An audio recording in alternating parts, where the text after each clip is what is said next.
Monsieur Spade. That's right, folks. This is a new series to come out on AMC, which in of itself is it kind of makes it hard to talk about because I don't know how AMC really pushes their marketing for their new releases because it solely feels like they exclusively promote themselves on AMC.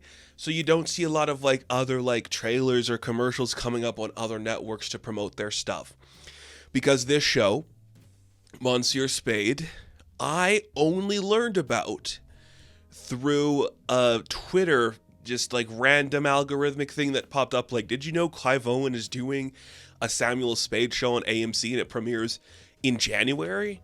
And I was like, I didn't know that. Why did I know that? Those are a bunch of things I like. I love AMC originals. I love Clive Owen, and I love Samuel Spade. Combining all those together, that is something built specifically for my interest, and I love to see that. So I watched it. It's 6 episodes, which is kind of my other problem. I wanted it to be more episodes. I know why it's not, because how can you keep doing this for 10 episodes? But I get it. I love it. This is specifically, wholeheartedly designed, implemented to just please me, because these are my favorite types of stories. Now, if you are unfamiliar with the character of Samuel Spade, perhaps the most iconic version of the character comes from Humphrey Bogart's interpretation in the film The Maltese Falcon.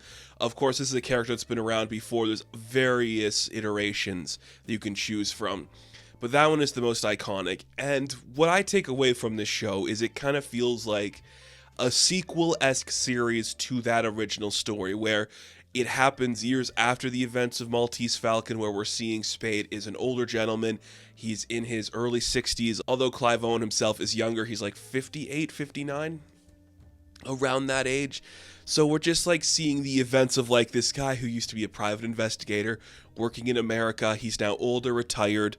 A certain mission that he's doing for an old friend sends him to go to a small village in France, and he falls in love there. He learns to stay there, and he kind of protects this girl who may or may not be his kin. And it just leads to this really interesting intrigue, and that is so much of something I love. And it's also so much of something that is hard for a younger generation to really like sink their teeth into. I don't know how many younger people love a good like classic silent noir, just something that's quiet. It builds tension, it takes its time. It's about the dialogue being said and not about like the actions that are taking place. That is really hard to sell to some people.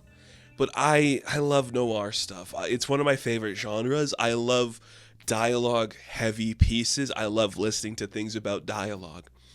And one of my favorite types of dialogue, actually, two of my favorite types of dialogue are one, just the old school, just quiet gumshoe guy just talking around things and people saying things that they aren't saying while giving it a different interpretation. And I love a good bogey script because Humphrey Bogart could just like interpret a line a very specific way. And when you have somebody like Clive Owen, there is definitely going to be the comparisons made to the bogey thing because he's a guy with some slick hair, a big face, and has that very deep gruffness to his voice where the way he presents his voice and talks is very like classic machismo. So there's going to be comparisons there. It doesn't hurt that he's kind of got the same stocky build. He's definitely taller than Bogey, but there's just like, you look at the face, you got like the chiseled, gruff, old school New York looking vibe to him. And Owen could pull that off as well as Bogey. So when you have Clive Owen, who is invoking some similarity to Bogey in a lot of the sequences, that just helps me love it more. Bogey may be one of my favorite movie stars, and Clive Owen's a guy I love to see do anything. And my goodness, does he sell this performance. This is not easy to do, especially when it has to be this slow for the most part. I would compare this to like a recent piece as something like the new Perry Mason show, which again, that got canceled after 2 seasons because nobody was really watching it, and doing that vibe is hard to do, but HBO managed to do something a little bit different with that, so that one had a little more energy to it, a little more life to it. This is doing something completely still and just trying to make you feel for the words being said and the characters from that. And that's just really perfect. What this really feels like is we just took a bunch of cool actors from all across the world, because we got Americans in here, we got Brits in here, we obviously got French people in here, we got Algerians in here. We're just like, what if we just go to like this villa in France, film for like 2 months, 3 months, whip this thing out, and everything's shot on location. We don't really like leave certain scenes, so we can stay in this house, stay in this courtyard, use these streets all the time. And it looks really good, and it feels really cool. There are clearly some parts that have a certain like, oh, we're on a set right now. Like there's like maybe 5 that you could notice throughout the 6 episodes. They're like, oh, we're clearly using like a landscape background while we're on like a fake bridge or something. It's never distracting, and it never takes away from like, this feels like a classic story. Instead of seeing Spade on the streets of America going through San Fran or New York or wherever you want to put him, he is in this village in France, and he's just seeing the people, and his presence doesn't really change anything. He lives there intentionally. He fell in love with this girl when he was doing a mission there. He stayed there. She passed away, and now he owns like this palatial estate where he's got all this money and this like vineyard and this pool, this big house. And then there's like a murder that takes place near like a convent nearby, and he reluctantly gets involved because it might be connected to somebody that he was sworn to protect years earlier.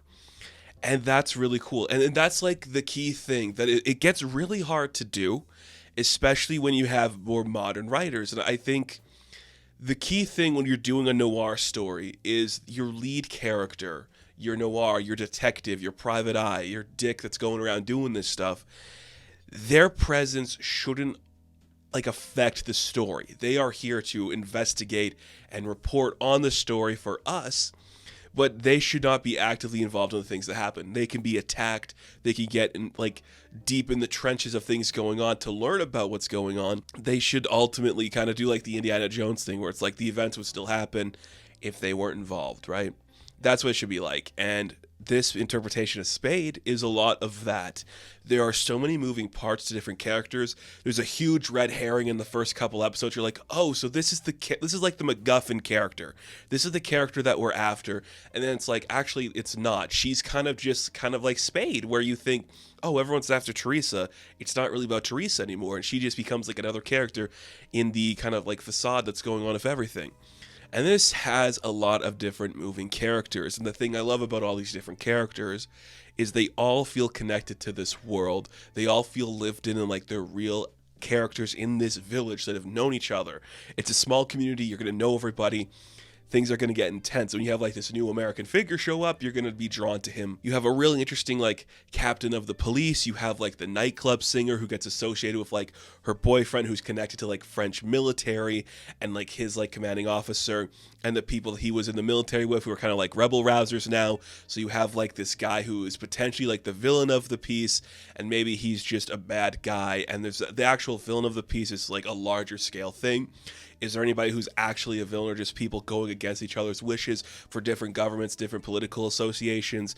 British intelligence shows up. American intelligence shows up. We have the stuff with the Vatican showing up because, again, some nuns were killed in a convent. What do we do in that situation? All of this is moving in and out of every single element of the story. So many new characters are introduced at the very end, at the very beginning. Throughout the entire piece, a new character is showing up just to give you a new feel, a new piece of interest. And the entire time, Spade is in the middle of this. The story would continue exactly as it is if Spade wasn't involved, but his presence just makes it seem a little more high profile because it's Samuel Spade. He's known throughout the world. Everyone knows this guy. So him being involved, it just adds another layer to it. And it is just so fantastic to see that. There's not a single performance in here I find bad. There are certain ones where you're like, I don't know if you needed this, but having that extra layer and just like another person in like this community to add to the thing going on, it works really well.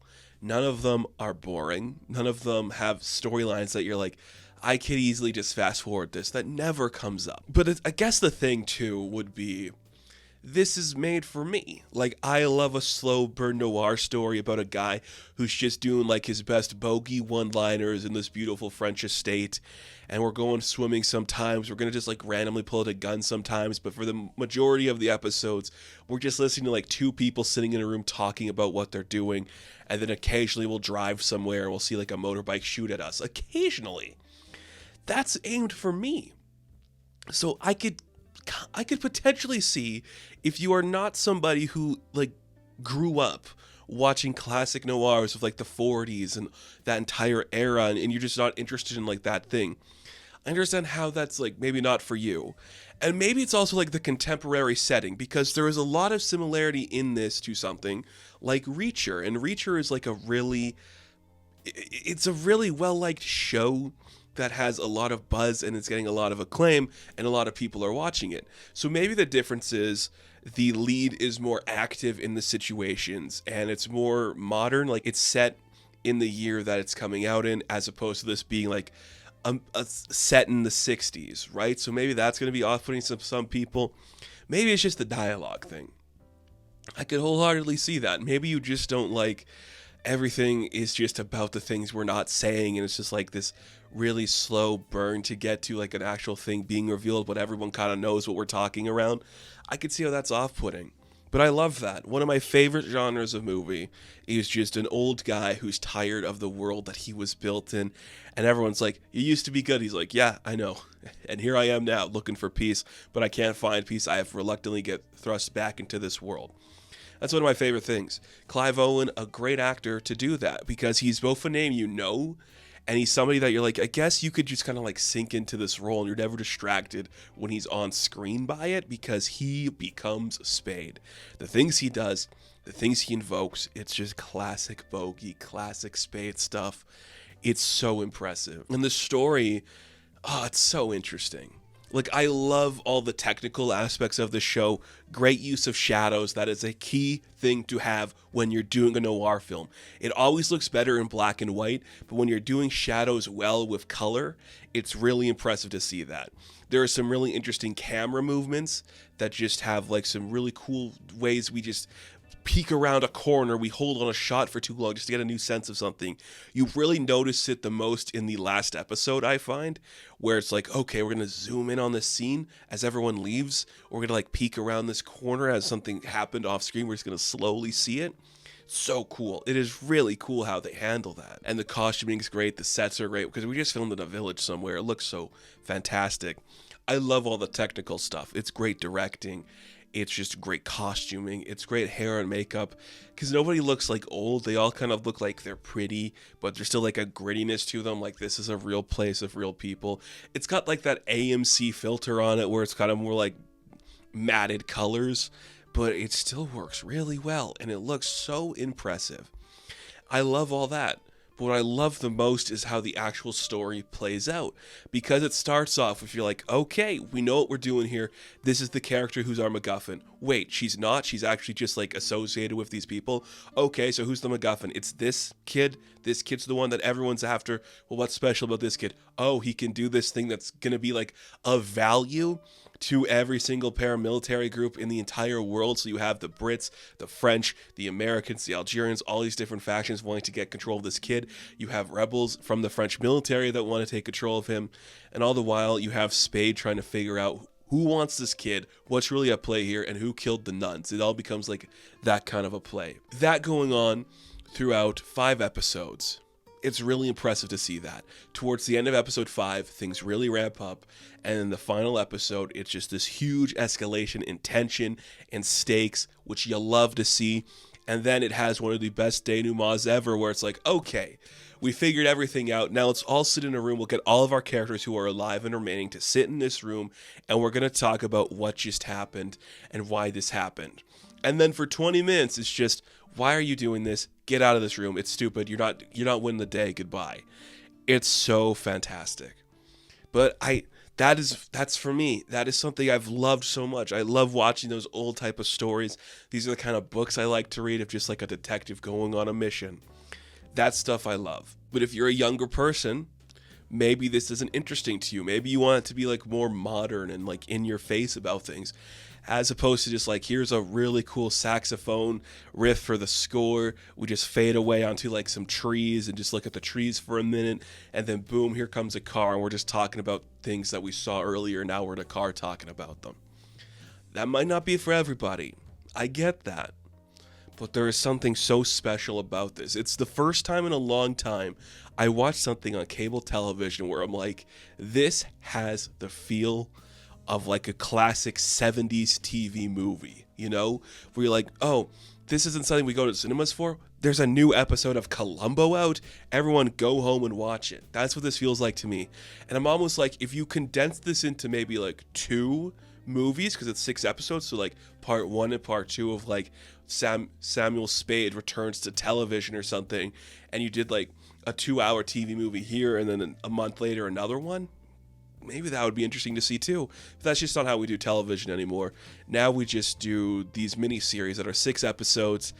At the time of this recording, it hasn't been renewed. I don't know if it was billed as a mini series, but man, I hope not, because I would love to see what's next for this universe with these characters. This is the kind of thing I love, and this is the kind of thing that I think AMC does better than a lot of other networks. This premiered kind of the same time that True Detective Night Country did, which is a show I also like. I haven't finished it because I was like, I know where we're going with this. It didn't pique my interest enough to keep going. But that one is also just like, it's more modern in some capacity, and it's a little more, it's not hand feeding you, but it's definitely got like a different type of like way to pique your interest, where you're like, is there like a mystery horror thing going on here? Where this is hardly that. It's just, if everyone sat down in a room to communicate, everything would be resolved. But we have to follow these really cool stories about this guy who used to be famous, and now he wants to retire, but he's back in this world because maybe a ghost from his past is telling him you have to fight for something bigger. That's great. I could say wholeheartedly, this is the first TV show of 2024 I've adored unabashedly. There are a few things I'm not the biggest supporter of that happen in it. I wish it was more episodes. I do think there are a couple of times where you can feel we're padding for time, but just spending time in this world and these characters, I love that. I love that we filmed it in France. It is set in France, so we're going to cut between French and English for the entire runtime. Don't worry, it's not a big deal. It switches back and forth enough where it's not bad, because the running joke is Spade has a terrible French accent and he can't speak French well, but he does it as good as any of them, and they just all make fun of him for it. And that's awesome. And that just makes for something special. This is so my stuff. It's very much a shame there was not a big push for this, but at the same time, how do you push this?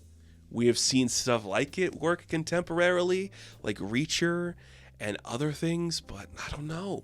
Maybe this feeling is only for fans of the genre, and that's going to be very limiting, because I know people in my life I couldn't show this to because they'd be sick of it. They'd only want to see like the action-y beats. Those are the parts that matter the least to the actual story being told. But it does have them, and that's pretty cool, and I want more stuff like this. I really do, because it's so fun and interesting. So, Monsieur Spade, season 1 of hopefully a long run, but I doubt it. It might just be these 6 episodes. I am going to give a 9 out of 10. Now, thank you all for watching this review. Be sure to like and subscribe to the channel. As always, you can check me out on Instagram, TikTok, and Twitter. And of course, I will catch you in the next one. Have fun. Stay safe. Good luck.